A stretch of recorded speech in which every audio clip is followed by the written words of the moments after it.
The Statue of Liberty has stood in New York Harbor for more than 100 years. It was a gift from the people of France in 1884. Its full name is Liberty Enlightening the World. The Statue of Liberty is 46 meters tall from its base. It is made mostly of copper. Throughout history, images of liberty have been represented as a woman. The statue is sometimes called Lady Liberty. The Statue of Liberty's face was created to look like the sculptor's mother. Her right arm holds a torch with a flame high in the air. Her left arm holds a tablet with the date of the Declaration of Independence, July 4, 1776.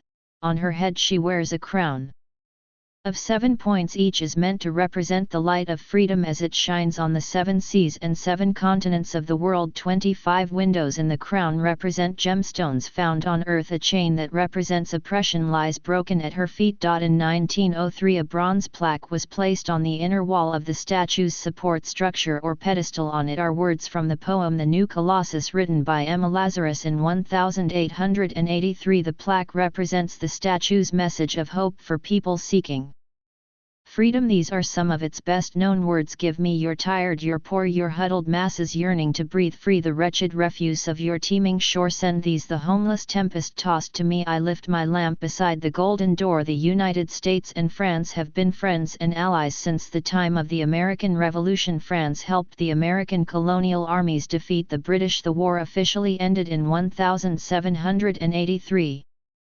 A few years later the French rebelled against their king. A French historian and political leader, Edouard René Lefebvre de Laborde, had the idea for the statue in 1865. He suggested that the French and the Americans build a monument together to celebrate freedom. Artist Frédéric Auguste Bartholdi immediately agreed to design it. In 1875 the French established an organization to raise money for Bartholdi's creation. 2 years later an American group was formed to raise money to pay for a pedestal to support the statue. American architect Richard Morris Hunt was chosen to design this support structure. It would stand 47 meters high. In France, Bartholdi designed a very small statue, then he built a series of larger copies. Workers created a wooden form covered with plaster for each part, then they placed 300 pieces of copper on the forms. This copper skin was less than 3 centimeters thick. The statue also needed a structure that could hold its weight of more than 200 tons. French engineer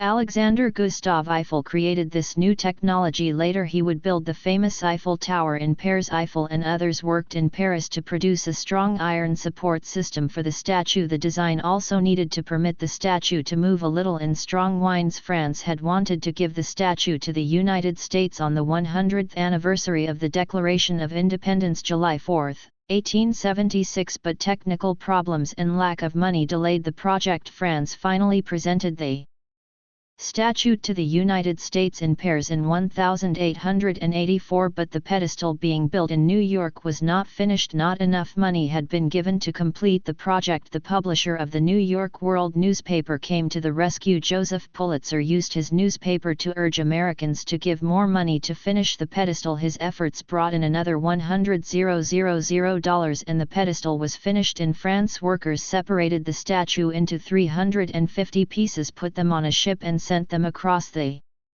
ocean. The statue arrived in New York in more than 200 wooden boxes. It took workers 4 months to put together the statue on the new pedestal. President Grover Cleveland officially accepted the statue in a ceremony on October 28, 1886.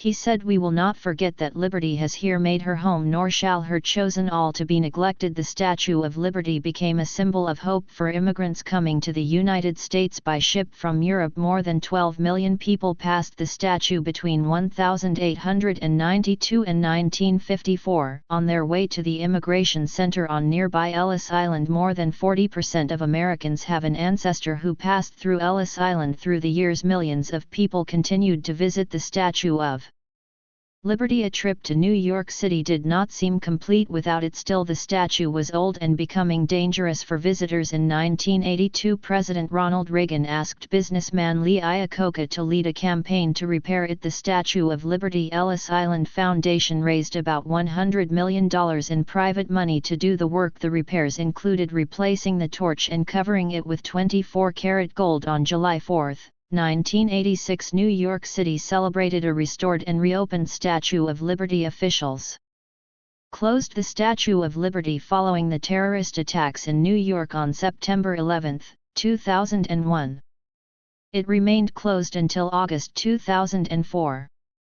When it reopened, visitors could only go onto the statue's pedestal, but the statue continued to attract visitors more than 3 million a year. On July 4 this year, visitors once again will be able to climb inside the statue all the way to the top. It is not an easy thing to do. More than 350 steps lead to Lady Liberty's crown. The National Park Service says it will limit the number of climbers to about 200 a day. No more than 10 people will be able to go up at one time. At that rate, officials estimate that more than 100,000 people will be able to climb to the top each year. But if you want to visit the newly opened Statue of Liberty, you must do it within the next 2 years. That is because the National Park Service plans to close it again for more repairs. Officials say the improvements could take as long as 2 years, but they say the work will make it possible to safely double the number of visitors permitted inside the Statue of Liberty National Monument, and Ellis Island is one of America's national parks. It includes both Liberty Island, where the statue stands, and nearby Ellis Island, the former Federal Immigration Processing Center. Officials at the center examined many of the immigrants who arrived by ship before they were permitted to enter the United States. Opened as a museum in 1990, the museum includes pictures, videos, interactive displays, and recordings of immigrants who went through Ellis Island until it was closed in 1954.